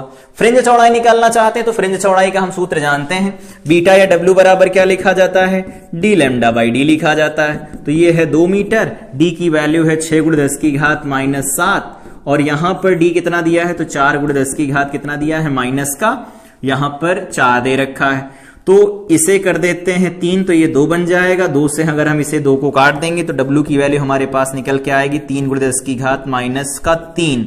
इसका मतलब हम इसे 3 mm लिख सकते हैं। तो ये हमारे पास फ्रिंज विड्थ निकल के आएगी, फ्रिंज चौड़ाई निकल के आएगी, और यहां पर ये निकल के आएगा 5वीं अदीप्ति की स्थिति निकाल लेंगे। ठीक है, आगे बढ़ते हैं। सवाल है कि यंग के द्विझर्री प्रयोग में पीला प्रकाश ऐसा प्रयोग किया जाता है तो 60 फ्रिंजें बनती हैं, नीला किया जाता है तो कितनी बनेंगी वो बताओ। तो हम लोग जानते हैं कि फ्रिंजें बनेंगी वो तो ठीक बात है, लेकिन जो फ्रिंजों का विस्तार होगा वो तो कम ज्यादा होगा नहीं। तो यहां जितना विस्तार होगा यहां पर भी उतना विस्तार होगा। तो इसका फार्मूला अगर याद रखना चाहें तो डायरेक्ट फार्मूला याद रख सकते हैं कि जो n1 होता है, n1 λ1 बराबर ये आता है n2 λ2। ठीक है, अगर इससे हम इसे डायरेक्ट यूज करना चाहें तो कर सकते हैं, नहीं तो यहां से देख सकते हैं yn जो बनता है वो बनता है n × d lambda divided by में d रहता है। ठीक है, तो ये दूरी हमें समान रखनी होती है, या फिर ऐसे नहीं देखना चाहते हैं तो फ्रिंज विड्थ से देख सकते हैं। फ्रिंज विड्थ का फार्मूला क्या है, W बराबर लिखा जाता है d लैम्डा बाई d, ऐसा लिखा जाता है। तो पहले ने मान लेते हैं कि n बनाई, ठीक है, तो यहां पर λ1 हो गया, ठीक है, यहां n1 हो गया। दूसरे ने मान लेते हैं d, यहां λ2 प्रयोग किया गया, इसने n2 बनाई तो यहां d बनाएंगे। तो यहां पर जो फ्रिंज विड्थ का पैटर्न बनेगा वो तो समान विड्थ रखेगा ना, समान चौड़ाई रखेगा, तो दोनों को बराबर करेंगे तो फार्मूला निकल के आता है हमारे पास। तो फार्मूला क्या है, n1 λ1 बराबर n2 × λ2। ठीक है, फार्मूले में वैल्यू रखें तो पहले ने कितनी बनाई, 60 फ्रिंजें बनाई, उसका लैम्डा कितना है, 6000 है, बदलने की कोई जरूरत नहीं, दोनों तरफ लैम्डा लैम्डा है। n2 की वैल्यू कितनी है पता नहीं, कितना है इसका लैम्डा, तो ये है 4500। ठीक है, यहां से सीधे सीधे काटना चाहे तो काट सकते हैं, ये 2 जीरो हैं, यहां के 2 जीरो से काट देते हैं। ये वैल्यू क्या बन जाएंगी, तो ये बनेगा देखो 60 गुड़े यहां 60 बन जाएगा, डिवाइडेड बाय में बनेगा 45 बराबर में n2। ठीक है, तो इसे काटेंगे तो कितना बनेगा, 15 से काटे, 15 तिया 45, 15 चौको 60 बनेगा, 3 दूनी 6 बनेगा, 20 चौक 80 बनेगा। तो n2 की वैल्यू कितनी बनेगी, 80 फ्रिंजें दिखाई देंगी जब हम लैम्डा बराबर 4500 रखेंगे। आगे अब हम बात करते हैं विवर्तन के बारे में कि विवर्तन क्या होता है। तो हम लोग जानते हैं कि जब कोई प्रकाश किरण या कह सकते हैं प्रकाश की तरंग किसी तीक्ष्ण किनारे या छोटे से अवरोध से पास होती है तो वो मुड़ जाती है, उसी मुड़ने की जो प्रक्रिया होती है उसी को कहते हैं प्रकाश का विवर्तन। ठीक, इसको ऐसे समझ सकते हैं जैसे यहां पर हम लोग एक छोटा सा भाग कंसीडर करें, यहां से प्रकाश जा रहा है, इधर से ये प्रकाश इधर से जा रहा है, तो इन जनरल जो सामने पर्दा लगा होता है, यहां कहीं पर अगर पर्दा लगा है तो प्रकाश तरंगों को यहां जाना चाहिए था, यहां पर सीधे जाती प्रकाश किरणें, ऐसा होता, और इस वाले भाग में हमें क्या मिलता, उजाला देखने को मिलता। लेकिन क्या होता है, ये अपने तीसरे किनारों से थोड़ा फैल जाती हैं, मुड़ जाती हैं, और मुड़ने की वजह से क्या होता है, ये भाग और ल्यूमिनेट हो जाता है, कह सकते हैं प्रदीप्त भाग है, और बाकी भाग में छाया बनती है। ठीक है, इस तरह से छाया बनती है।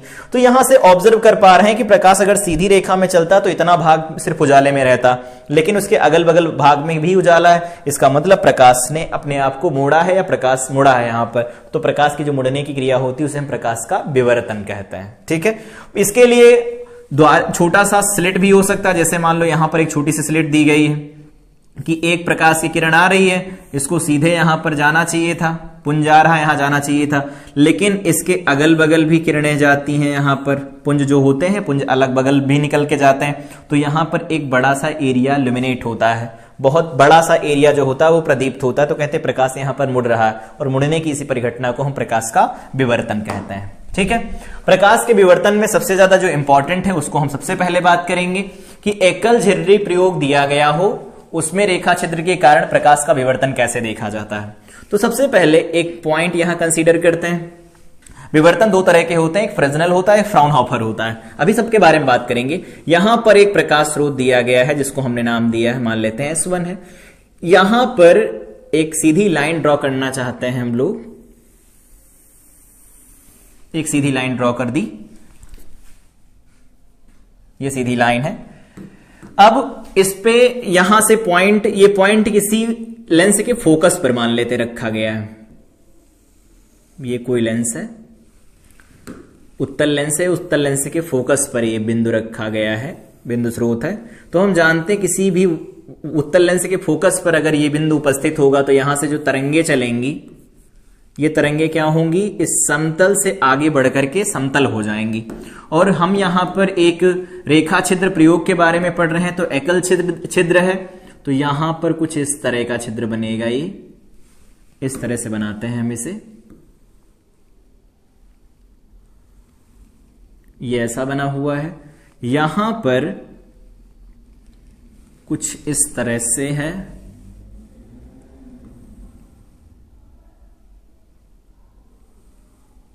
ये ऐसे बना हुआ है। यहां पर कुछ इस तरह से बना हुआ है,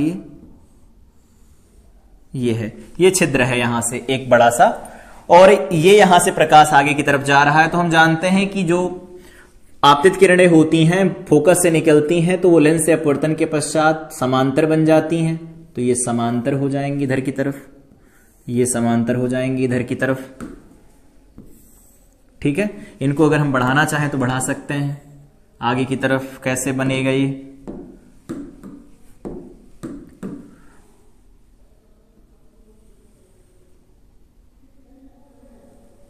कुछ ऐसा बनेगा। और यहां पर भी हम बनाना चाहें तो बना लेते हैं इसे,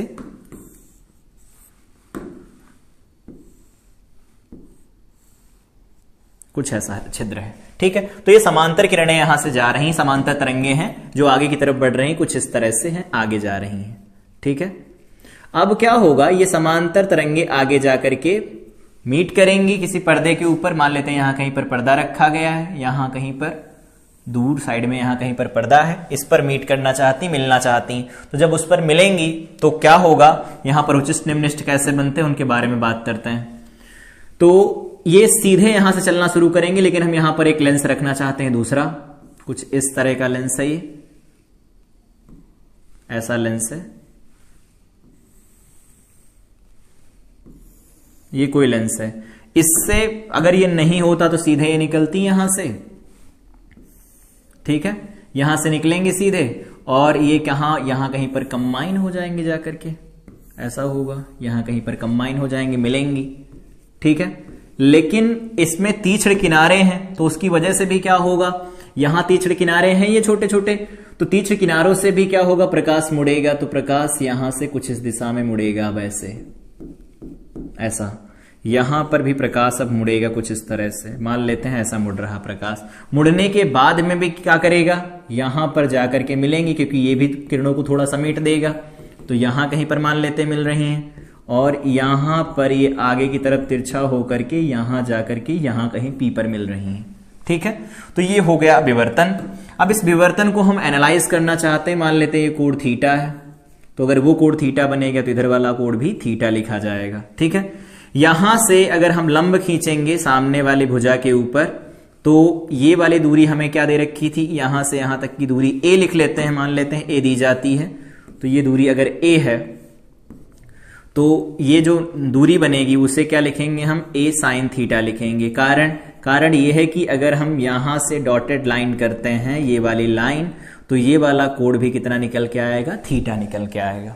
ठीक है, अब हम क्या करते हैं, यहां पर हम स्थिति ज्ञात करते हैं कि कोणीय उच्चिष्ट कैसा होगा और निम्निष्ट कैसे बनेंगे। तो बेसिकली हमें क्या पता है कि हम यहां पर उच्चिष्ट की स्थिति नहीं बता सकते, निम्निष्ट की ज्ञात करेंगे और बताएंगे दो निम्निष्टों के बीच में एक उच्चिष्ट आएगा।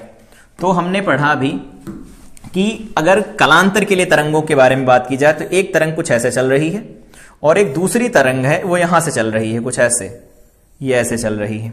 इन दोनों तरंगों के बीच में अगर कलांतर के बारे में बात की, नाम दे दिया जाए पहला दूसरा, तो कलांतर का मतलब होता है कि किस तरंग में से कितना पोर्शन हटा दिया जाए जिससे कि वो पहली तरंग जैसा दिखने लगे।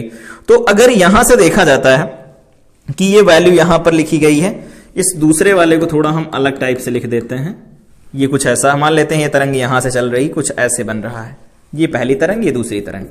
अब इसमें से कौन सा पोर्शन हटा दिया जाए जिसकी वजह से ये आगे चलती हुई तरंगे एक जैसी मैच कर जाएं? तो यहां से देख सकते हैं, यहां से स्टार्ट हो रही अधिकतम जा रही, ये न्यूनतम की तरफ जा रही। इतने भाग को अगर हम हटा देते हैं तो यहां पर क्या होगा, यहां से शुरू हो रही आगे जा रही, यहां से भी ये शुरू हो रही, फिर उसके बाद में क्या हुआ, हम माइनस में गई, ये भी माइनस में गई, आगे सब ठीक है। तो इतना पोर्शन है, अगर हटा दिया जाए काट करके तो दोनों तरंगों के बीच में कालांतर समान हो जाएगा। लेकिन अब जब ये दोनों तरंगे मिलेंगी तो देखो इनके मिलने की वजह से क्या होगा, ये अधिकतम है, ये न्यूनतम है, तो ओवरऑल जो फाइनल तरंग मिलेगी इनके मिलने की वजह से वो क्या मिलेगी, उसके हर एक बिंदु पर तीव्रता का मान शून्य ही रहेगा, तीव्रता शून्य रहेगी, मतलब यहां पर कोई भी तीव्रता नहीं दिखाई देगी, डार्क फ्रिंजें बनेंगी। ठीक है, अगर ये कालांतर को देखा जाए तो यहां से यहां तक का जो पोर्शन होता है वो तो पाई होता है, तो हम न्यूनतम मिलाना चाहते हैं तीव्रता को, तो तीव्रता न्यूनतम कब होगी, जब कालांतर का मान पाई रखा जाए। तो हम जानते हैं, अभी यहां पर हम लोगों ने बात की, यहां पर जब पढ़ रहे थे विवर्तन के, वो अब यहां पर व्यतिकरण के बारे में तो पढ़ा था, डेल्टा एक्स जो होता है वो लैम्डा अपॉन 2 पाई होता है, तो लैम्डा अपॉन 2 पाई होता है, यहां डेल्टा पाई होता है। तो अगर पाई रखा जाए कालांतर को पाई अगर रखेंगे तो देखो पाई से पाई कटेगा, लैम्डा बाई 2 का कालांतर मिलेगा हमें यहां पर। तो अब ये हम वैल्यू आगे बढ़ा के देखते हैं कि डेल्टा एक्स जो मिलता है वो निकल के आता है lambda upon 2 pi into delta phi. हम यहां पर न्यूनतम बनाना चाहते हैं तो लैम्डा अपॉन 2 पाई बनेगा, और यहां पर क्या रखा जा सकता है, तो यहां रखा जा सकता है डेल्टा फाई बनेगा पाई, तो ये वैल्यू आएगी देखो लैम्डा बाई 2, ये बनेगा डेल्टा एक्स। तो अगर पथांतर की वैल्यू लैम्डा बाई 2 कर दी जाए तो जो यहां पर तरंगे मिल रही होंगी वो निम्निष्ठ बनाएंगी, वहां पर तीव्रता शून्य बनेगी। तो तीव्रता शून्य बनेगी तो निम्निष्ठ की स्थिति मिल गई, निम्निष्ठ मिल गया तो उच्चिष्ठ मिल जाएगा। तो डेल्टा एक्स की वैल्यू इतनी हमें मिल गई। अब हम ये देखना चाहते हैं कि ये जो किरणें मिलेंगी यहां पी पर, तो वो कैसे मिलेंगी, निम्निष्ठ बनाना चाहते हैं। तो निम्निष्ठ बनाने के लिए हम क्या करेंगे, अगर ये ए लिखा गया है तो इसको 2 बराबर भागों में बांटेंगे। 2 बराबर भागों में बांटने का मतलब क्या है, एक भाग ये हो गया, दूसरा भाग ये हो गया, एक तरंग यहां से निकलेगी, दूसरी यहां से निकलेगी, मिलेंगी ऐसे। फिर क्या होगा, एक तरंग मान लेते हैं इसके बगल से निकली, यहां पी पर पहुंची, तो इसके बगल से निकलेगी, पी पर पहुंचेगी। फिर इसके बाद में यहां से तरंग निकलेगी, मान लेते हैं कोई दूसरी तरंग निकल रही है, आगे की तरंग ये वाली, तो फिर यहां से तरंग यहां पहुंचेगी। तो दोनों भागों से बराबर बराबर दूरी से तरंगे जब निकल के ऊपर जाएंगी तो कालांतर वहां पर लैम्डा बाई 2 अगर रखा जाएगा तो कालांतर की वैल्यू लैम्डा बाई 2 आएगी। पथांतर तो लैम्डा बाई 2 आ रहा है, कालांतर की वैल्यू पाई रखेंगे तो पथांतर लैम्डा बाई 2 आएगा। तो ये P पर जो बन रहा है तो हम कहेंगे इसे 2 बराबर भागों में बांटा जाए तो साइन थीटा बन जाएगा पहले का। क्यों, क्योंकि हम जानते हैं कि अगर इसे 2 बराबर भागों में बांटेंगे तो ये भाग हो गया d बाई 2 का, और a बाई 2 लिखना चाहे तो ये लिख लेते हैं, a माना है तो a बाई 2 बनेगा, ये भाग a बाई 2 बन जाएगा। तो यहां से जो वैल्यू है ये कोण थीटा है, तो हम ये लगभग में मान के चलेंगे कि अगर ये थीटा कोण लिखा गया है, यहां पर 90 का कोण बना हुआ है, तो ये वैल्यू भी क्या होगी, अप्रोक्सीमेट थीटा ही रहेगी, छोटा वैल्यू है।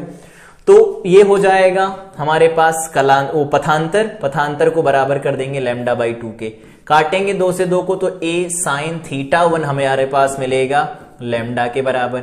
इसी तरह से दूसरे के बारे में अगर बात करेंगे तो इसको हम 4 भागों में बांटेंगे, 4 भागों में बांटेंगे तो बन जाएगा a by 4 into sine theta 2, और इसे बराबर लिखा जाएगा लैम्डा बाई 2 के। तो फिर से यहां से देखो वैल्यू कितनी निकल के आ रही है, a साइन थीटा 2 बराबर में यहां 2 लैम्डा बाई a निकल के आएगा, या 2 लैम्डा निकल के आएगा। इसी तरह से इसको हम इंप्लाइज दैट लगा के लिखना चाहते हैं, साइन थीटा 2 की जो वैल्यू है वो 2 लैम्डा डिवाइडेड बाई में d आएगी या a आएगा, हमने a कंसीडर किया है। और इससे पहले वाले में अगर हम बात करें, सबसे पहले वाले यहां में इसको क्या लिखा जा सकता है, तो साइन थीटा 1 की वैल्यू आएगी लैम्डा बाई a। अगर तीसरे के बारे में देखेंगे तो a बटा 6 बनेगा, 6 भागों में बांटेंगे, 3 बनेगा, यहां लैम्डा बाई 2 लिखेंगे, तो यहां से साइन थीटा 3 की जो वैल्यू निकल के आएगी अप्रोक्सीमेट वो 3 लैम्डा बाई 2 निकल के आएगी, ये देखो इतना आएगा। ठीक, तो ये लगातार हम इन जनरल चीजों को लिखते जा रहे हैं। तो किसकी कोणीय स्थिति लिख रहे हैं, निम्निष्ठ की, तो यहां से निम्निष्ठ की कोणीय स्थिति, तो निम्निष्ठ की अगर हम कोणीय स्थिति लिखेंगे तो वो थीटा n लिखी जाएगी साइन थीटा n से। तो साइन थीटा एन बराबर लिखेंगे एन लैम्डा बाई, यहां पर लिखा जाएगा ये क्या था, ए था, तो एन लैम्डा बाई ए निकल के आएगा हमारे पास ये वैल्यू। ठीक है, इसी तरह से अगर हम साइन थीटा एन को टैन थीटा के बराबर लिख देते हैं तो यहां पर एक कोण को देखेंगे, ये कोण जो निकल के आएगा, ये वाला जो कोण बनेगा यहां से यहां तक का, ये कोण भी थीटा ही बनेगा। और अगर वो कोण थीटा बनेगा तो हम यहां टैन थीटा लिखेंगे। टैन थीटा को क्या लिखा जा सकता है, ये वाई एन है, और यहां से जो वैल्यू लिखी जाती है वो डी लिखी जाती है पूरी।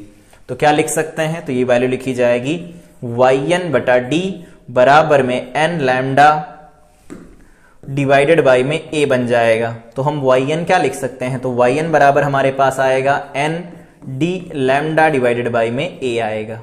ठीक है, ये क्या है, तो ये है एनवी, डार्क फ्रिंज बन रही है यहां पर, तो एनवी निम्नस्ट की रेखीय स्थिति है, रेखीय स्थिति है। और यहां पर साइन थीटा एन में क्या था, तो ये कोणीय स्थिति है। कितने कोण पर मिलेगी, तो कोणीय स्थिति यहां से बताएंगे, कितनी दूरी पर मिलेगी तो उसकी लीनियर डिस्टेंस या फिर रेखीय दूरी यहां से बताई जाएगी। तो हमारे पास इसका फार्मूला निकल के आया। अब हम क्या करेंगे, इस फार्मूले को जनरलाइज करेंगे। तो हमारे पास ये वैल्यू निकल के आई है साइन थीटा एन बराबर एन डी, या फिर इसको ऐसे लिख देते हैं in general, sine theta n बराबर एन डी लैम्डा या एन लैम्डा डिवाइडेड बाई में ए आता है। और इसको हम लोगों ने ऐसा लिखा है कि वाई एन जो बनेगा निम्नस्थ की स्थिति है, ये निम्नस्थ है, निम्नस्थ, तो एनवा निम्नस्थ जो मिलेगा वो कहां मिलेगा, तो इसको लिखा गया n d lambda divided by में ए पर मिलेगा। ठीक है, इस तरह से हम फार्मूला ये लिख सकते हैं। अब हमें उच्चिष्ट निकालना है कि उच्चिष्ट कहां मिलेगा। अब अगर हम इन चीजों को एनालाइज करें ग्राफ बनाकर, तो ग्राफ कैसा बनेगा, देखो यहां पर एक ऐसा ग्राफ खींचेंगे हम, तीव्रता का ये ग्राफ है बेसिकली, ये कुछ इस तरह से चलेगा, केंद्रीय उच्चिष्ट सबसे ऊंचा रहता है, फिर ये छोटे, फिर छोटे छोटे धीरे धीरे छोटे होते चले जाते हैं, फिर ये देखो छोटे होते चले जा रहे हैं, फिर धीरे धीरे ये छोटा होता चला जाएगा। ये स्थितियां जो अभी हम लोगों ने मार्क की है, तो पहले क्या किया है, लैम्डा बाई ए आया है, फिर 2 लैम्डा बाई ए आया है, फिर इसी तरह से देखो 3 लैम्डा बाई ए आया है, और इधर क्या बनेगा, माइनस लैम्डा बाई ए बनेगा, यहां पर 2 लैम्डा बाई ए बनेगा माइनस का, माइनस 3 लैम्डा बाई ए बनेगा। तो इनके बीच में जो ये बिंदु आ रहे हैं वो बिंदु क्या बनाएंगे, तो इन बिंदुओं को मार्क करें तो ये उच्चिष्ट बना रहे हैं। तो 2 एक 3/2 बनाएंगे, तो 3 एक यहां पर 3/2, तो बन जाएगा 3 लैम्डा बाई 2a, ऐसा तो बनेगा। और इधर वाले को मार्क करके बताएं तो ये बन जाएगा देखो 5 लैम्डा बाई 2a, इसी तरह से ये बन जाएगा देखो 7 लैम्डा बाई 2a, और इधर वाले को लिखेंगे तो क्या लिखेंगे, यही बनेगा -3 लैम्डा बाई 2a। कैसे आया ये, तो इन दोनों को जोड़ो तो देखो lambda by a plus 2 lambda by a बनेगा, डिवाइडेड बाई 2 करेंगे तो देखो ऊपर क्या बनेगा, 3 लैम्डा डिवाइडेड बाई a बनेगा, तो ये 2a हो जाएगा। उनके बीचों बीच में होगा, ऐसा हम लोग मान के चलते हैं। ठीक, अब क्या करना है, इनकी स्थितियां हमें पता चल गई कि 2 न्यूनतम जो मिनिमा बनेंगे उनके बीच में एक मैक्सिमा बनेगा। यहां पर एक सवाल पूछा जाता है कि ये जो चौड़ाई होती इसे कहते हैं गौड़ उच्चिष्ट, गौड़ उच्चिष्ट की चौड़ाई। ये चौड़ाई पूछी जाए तो क्या लिख के आएंगे पेपर में, कोणीय चौड़ाई, तो ये लिखी जाती है 2 लैम्डा बाई ए, इस तरह से हम लिखते हैं 2 lambda by A, lambda by A इधर, लैम्डा बाई ए इधर, 2 लैम्डा बाई ए बनेगा। अब हम लोगों ने इनके बीच में जो पॉइंट थे इनको मार्क कर लिया, तो ये अगर लैम्डा बाई ए पर मिल रहे हैं तो ये 3 लैम्डा बाई ए पर, ये 5 लैम्डा बाई 2a पर मिल रहा है, ऐसे लगातार चलते चले जा रहे हैं। तो इसको ऐसे जनरल नहीं लिखा जा सकता, 2n plus 1 into lambda divided by A 2a, ऐसा लिख सकते हैं। तो ये किसकी स्थिति हो जाएगी, yn उच्चिष्ट जो मिलेगा उसकी स्थिति है ये, उच्चिष्ट की स्थिति। तो उच्चिष्ट की स्थिति इस तरह से निकाली जा सकती है, निम्निष्ट की स्थिति इस तरह से निकाली जा सकती है। फार्मूले कैसे काम करते हैं उन पर जब हम सवाल लगाएंगे तो देखेंगे। तो ओवरऑल ये वैल्यू हमारे पास निकल के आएंगी। ठीक है, तो ये था पूरा डेरिवेशन कैसे काम करता है, यहां से स्थितियां कैसे कैलकुलेट की जाती हैं, फाइनल फार्मूले कौन बनते वो यहां से लिख दिए गए। चौड़ाई निकालना चाहे तो चौड़ाई निकाल सकते हैं, ये मिल गया वो मिल गया, दोनों को हम चौड़ाई के साथ रिलेट करें। यहां पर देखो डी लैम्डा बाई ए बनेगा, यहां पर भी डी लैम्डा बाई ए बनेगा, दोनों पर वैल्यू सेम सेम बनेंगी। ठीक है, लेकिन तीव्रता अलग अलग आएंगी, क्योंकि तीव्रता में हम लोगों ने फार्मूला पढ़ा अभी I बराबर I1 प्लस I2, यहां पर I R है, रिजल्टेंट है, तो +2 यहां पर था I1 इंटू I2 और इंटू में यहां क्या बना था, cos phi बना था, ये वैल्यू आई थी। अगर हम दोनों से उत्सर्जित होने वाली तरंगों की तीव्रताओं को I0 मान ले तो IR बनेगा I0 प्लस 2, I0 बाहर आएंगे तो ये I0 बाहर आ जाएगा, यहां cos phi बनेगा 2I0, अगर कॉमन ले लें तो 2I0 कॉमन चला जाएगा, 1 प्लस यहां पर बन जाएगा cos phi और ये वैल्यू बन जाएगी IR की, तो IR की वैल्यू यहां से निकाल सकते हैं 2I0, cos phi का फार्मूला खोले 1 कैंसिल हो जाए तो 1 प्लस ये बनेगा 2 cos square phi by 2 minus 1 से 1 कैंसिल होगा तो देखो ये क्या बनेगा 4I0 बनेगा, यहां पर बनेगा cos स्क्वायर phi बटा 2 बनेगा, ये आएगी रिजल्टेंट इंटेंसिटी।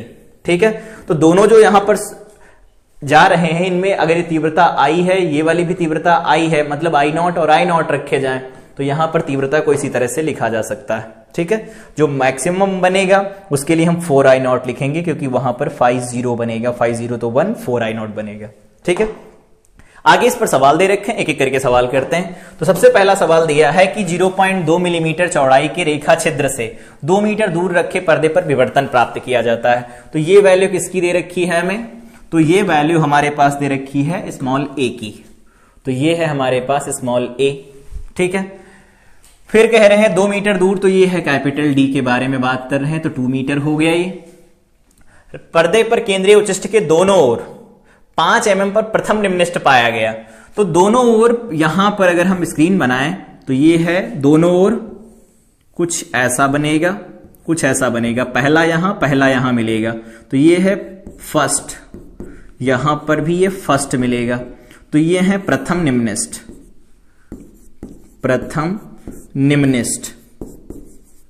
और इसी की दूरी उन्होंने दे रखी कि इधर 5 है, इधर 5 है, कुल मिला के टोटल 10 है, तो 5 स्थिति पाई गई। कह रहे तरंग धैर्य बताओ, तो हमें एक तरफ के बारे में कुछ डिटेल ज्यादा बात नहीं करनी, फाइनल कह देते हैं। पहला जो बनेगा निम्निष्ठ, तो हम फार्मूला जानते हैं YN, जो निम्निष्ठ बनाता है, निम्निष्ठ वो कितना होता है, तो फार्मूला हम जानते हैं ND लैम्डा बाई A होता है। ठीक है, तो अगर ये फार्मूला लगाएं तो ये कितना है 5 mm, 5 mm का मतलब 10 की घात -3, n का मतलब पहला ही है तो ये d लिखेंगे 2, लैम्डा पता नहीं कितना है और a की वैल्यू दे रखी है, तो ये दे रखा 0.2 mm, तो 2 इंटू 10⁻⁴ लिख सकते हैं बदल के। अब ये वैल्यू निकाल लें, 2 से देखो 2 कैंसिल हो जा रहा है, बाकियों को कैलकुलेट कर लेते हैं, तो ये वैल्यू बन जाएगी, देखो लैम्डा बराबर 5 गुणे 10 की घात -7 बनेगा, तो लैम्डा बराबर कितना आएगा 5000 एंगस्ट्रॉम निकल के आएगा, ये वैल्यू 5000 एंगस्ट्रॉम बन जाएगा, तो हमारा आंसर 5000 हो जाएगा। सिंपल सवाल था, आगे बढ़ते हैं। अगला सवाल कह रहे हैं कि 600 नैनोमीटर तरंग दैर्घ्य का एक समांतर प्रकाश पुंज डी चौड़ाई के एकल, हाँ ये सब ऐसा हो रहा है, तो कह रहे हैं कि यदि झिर्री तथा पर्दे के बीच की दूरी, झिर्री और पर्दे के बीच की दूरी कैपिटल डी होती है, द्वितीय क्रम की उच्चिष्ट की केंद्र से दूरी दे रखी है, मतलब YN दे रखा है उच्चिष्ट का, उच्चिष्ट का, तो वो फार्मूला हम लोग जानते हैं 2n+1 into D lambda divided by में 2a होता है, और ये कितना दे रखा है, तो 0.8 मीटर दे रखा है। क्या है, केंद्र से दूरी 15 mm है, तो 15 mm का मतलब 15 गुणे 10 की घात -3, यहां पर ये है कौन सा, तो दूसरे क्रम का उच्चिष्ट है, तो 2 रखेंगे, 2 2 4 एक 5 बनेगा, इंटू डी कितना है, पर्दे की दूरी है 0.8, तो इसे ऐसे लिख देते हैं ना, 8 गुणे 10 की घात -1, और लैम्डा कितना है, तो लैम्डा दे रखा है 600 नैनोमीटर, तो 6 गुणे 10 की घात 9 होगा, 9 में से 2 कम करेंगे -7 हो जाएगा, डिवाइडेड बाई में यहां पर लिखेंगे 2 इंटू a, अब a पता नहीं तो यहां से निकाल लेते हैं, 5 3 15, 3 दूना 6, ये बन जाएगा, और इस 2 से देखो इस 2 को काट देते हैं, तो ओवरऑल वैल्यू हमारे पास क्या बन रही है, ये वैल्यू बन रही है कि 10 की घात -3 बाई तरफ बना, यहां बन गया देखो 8 गुणे 10 की घात 7 एक 8 माइनस का 8 बन जाएगा, और डिवाइडेड बाई में ये बनेगा, तो a बराबर क्या आएगा 8 गुणे 10 की घात -8 और डिवाइडेड बाई में 10 की घात -3, तो ये वैल्यू बनेगी 8 गुणे 10 की घात -5 मीटर, ये आंसर लिख सकते हैं।